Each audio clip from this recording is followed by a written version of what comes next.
Every year, as we're brought to the events of Holy Week from Palm Sunday to Good Friday, the question always hangs overhead: what caused the shouts of the crowds to change so drastically? From the cheers of Hosanna and joy welcoming Jesus into Jerusalem on Palm Sunday, to the shouts of crucify him as they would send him to the cross on Good Friday.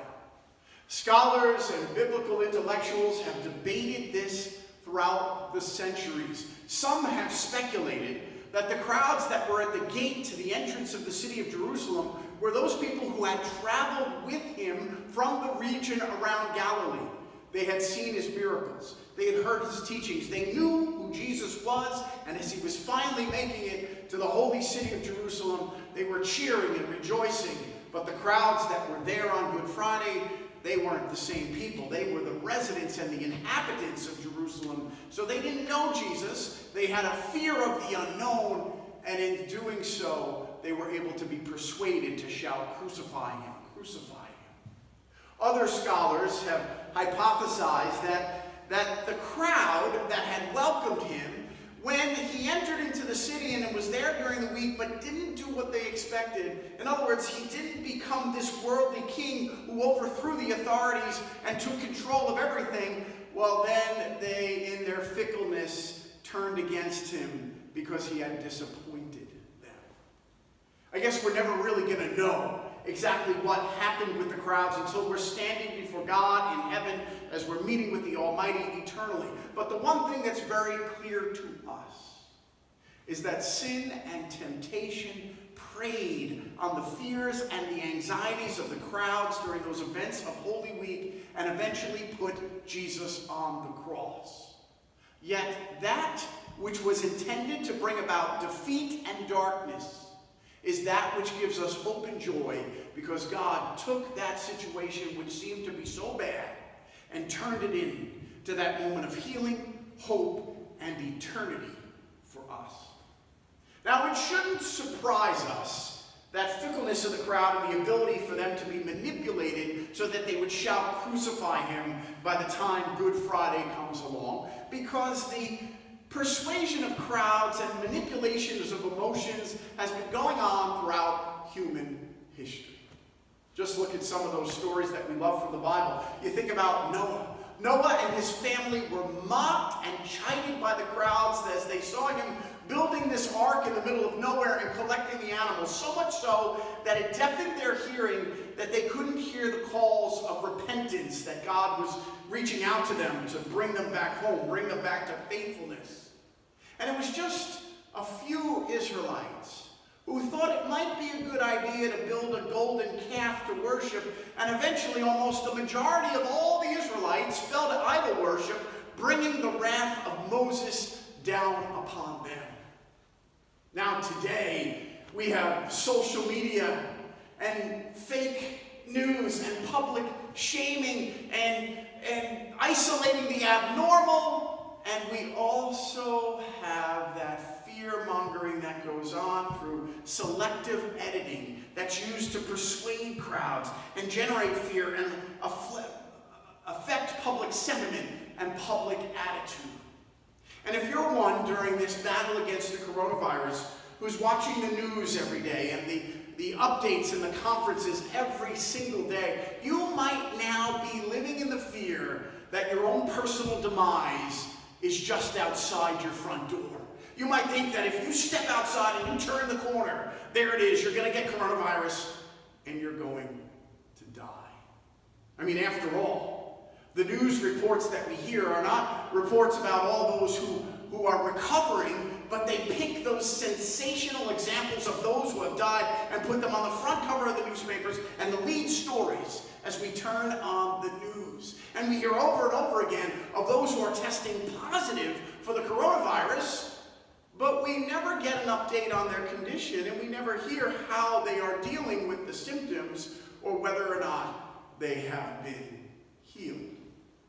So during this Holy Week, this Palm Sunday, where we ask the question again of what affected the attitude and the shouts of the crowd, I thought it might be good for us as we continue to live in this changed and different world because of the coronavirus, to just take a few moments to look at some of the realities of the things that we're dealing with. As we hear of the numbers that are increasing each and every day with the coronavirus throughout the world, the facts still remain the same, that the percentages of those who have gotten the virus and have survived are well over 90%. And most of them get mild or somewhat severe cases and recover and are okay.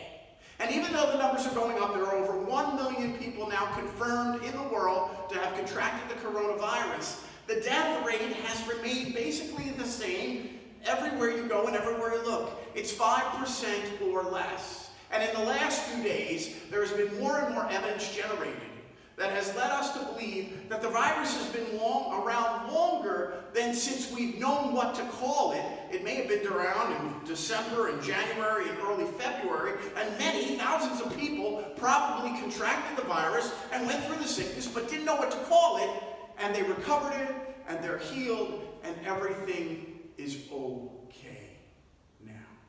And so knowing that even reduces the mortality rate even more. So don't live in a constant state of fear and anxiety. Because if you do what's recommended, you follow social distancing guidelines, wash your hands, don't touch your mouth and your face when you go out in public, the odds are in your favor that you are going to be okay, even if you get the virus.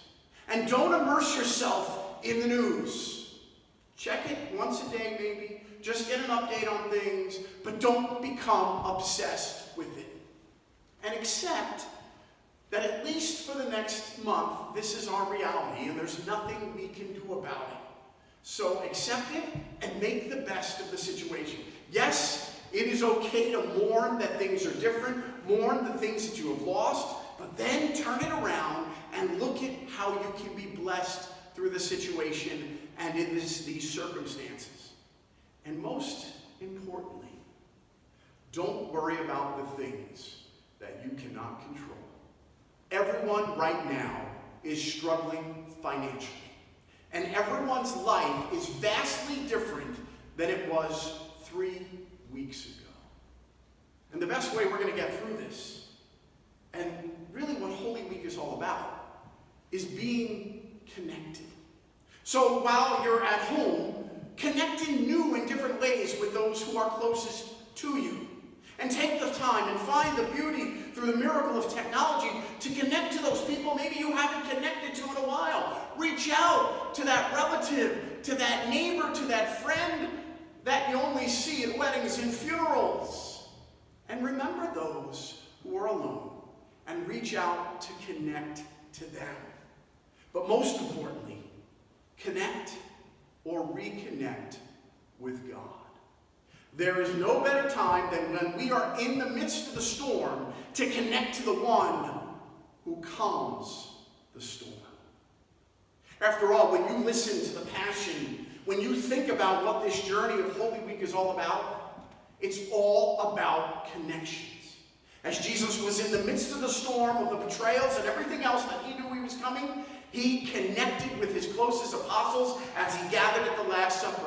And as he was in the Garden of Gethsemane, as he was getting ready to pray, he asked to be connected, that they stay awake with him and watch.